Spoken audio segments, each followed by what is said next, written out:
Hey everyone, welcome back to Gaming with Amy.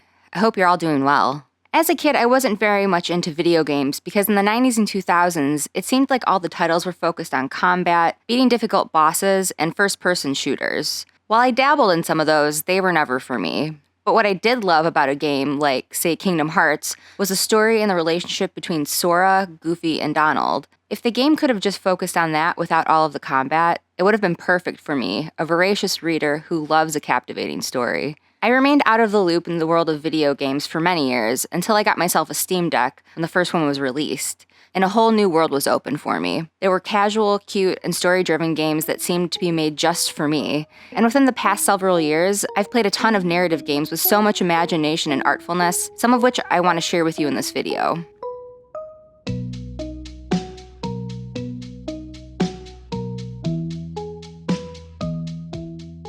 Before we jump into the list, it would be great if you could like this video and subscribe to see more cozy gaming content from yours truly. Now, let's get into some of the narrative cozy games you should absolutely check out. Florence.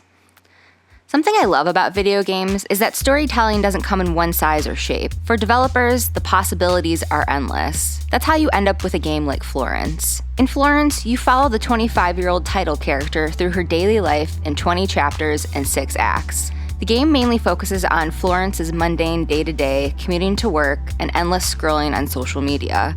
That is until she meets cello player Krish. From there, you work your way through puzzles and minigames, all while the story is unfolding. Florence is one of the most breathtaking gaming experiences I've ever had, and that's pretty impressive considering the game takes maybe an hour to get through. There's also very little dialogue, which just goes to show that the concept of show don't tell can be extremely effective. It's a sweet little game, and if you're looking for something quick and engaging to play, I highly recommend it. Coffee Talk series. What's cozier than hanging out in a coffee shop in the middle of the night in rainy Seattle? I've mentioned the Coffee Talk series on the channel before. It's not only one of my favorite series of all time, but also some of the best narrative-driven games I've ever played. A visual novel of sorts, you play as the owner and sole employee of a midnight coffee shop in Seattle, serving up comforting beverages to your customers. And your customers aren't just any Seattle hipsters. In the Coffee Talk universe, mythical creatures walk among us, and they're just like humans, as in they have jobs, bills to pay, and personal conflicts to work through.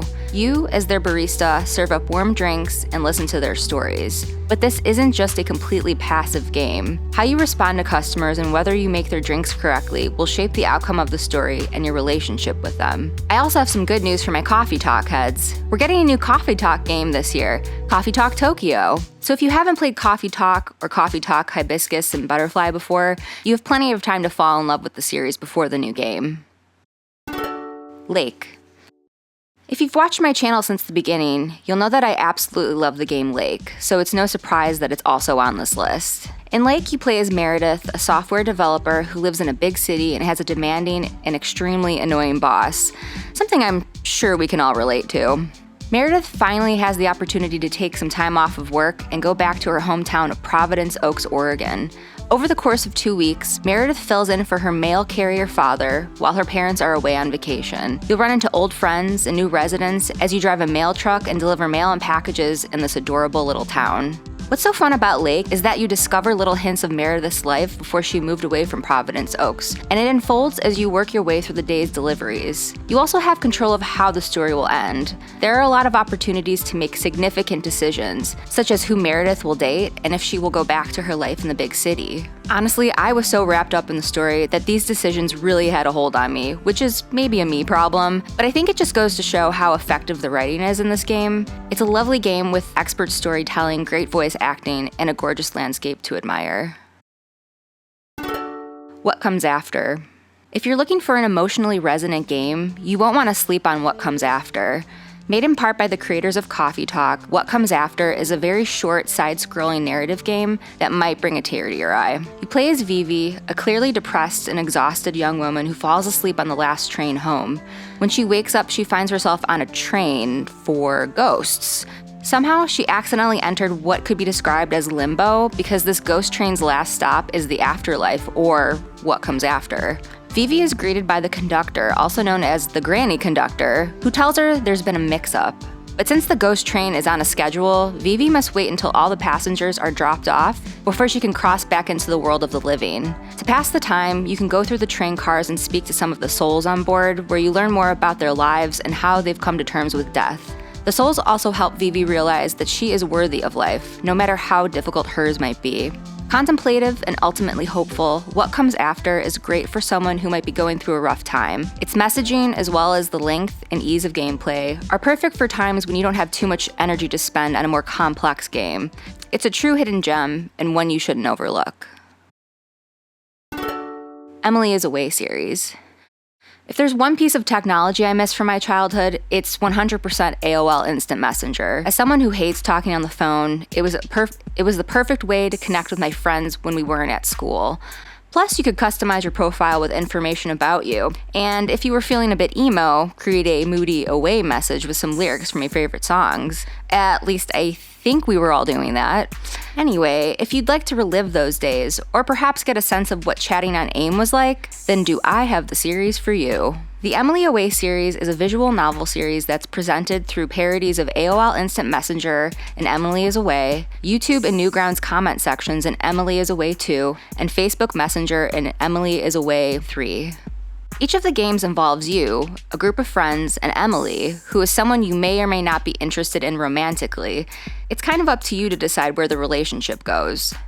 These games are just so comforting and nostalgic for me. Kudos to the developer because he absolutely nailed the AOL Instant Messenger tones and the anticipation and excitement of chatting online with your crush. Gone Home. Finally, I want to mention a game that you've probably heard of before, Gone Home. Although it's over a decade old at this point, it remains one of the most original games I've ever played and has inspired countless others over the years. In Gone Home, you play as Katie, who's returned to her family's new home after being overseas. You arrive to find the house empty, at least of her mom, dad, and little sister Samantha. And on the front door, you find a worrying note from Samantha, which kicks off the mystery of the game. Where is Samantha gone, and is she okay? Throughout the game, you rummage through the enormous house to find clues of what might have happened to Samantha and discover parts of her Katie seemingly missed while away. You also discover secrets about Katie's parents, highlighting that while life may seem good on the surface, even the happiest of us are dealing with something deep down inside. You need to add it to your wish list. It's the ultimate story-driven exploration game, and a brilliantly written one at that. I hope you found something new to play, and if you've already played these, let me know which one is your favorite. Do you have any narrative-based game recommendations for me? Be sure to let me know down in the comments. Thanks everyone for watching, and I'll talk to you in the next video.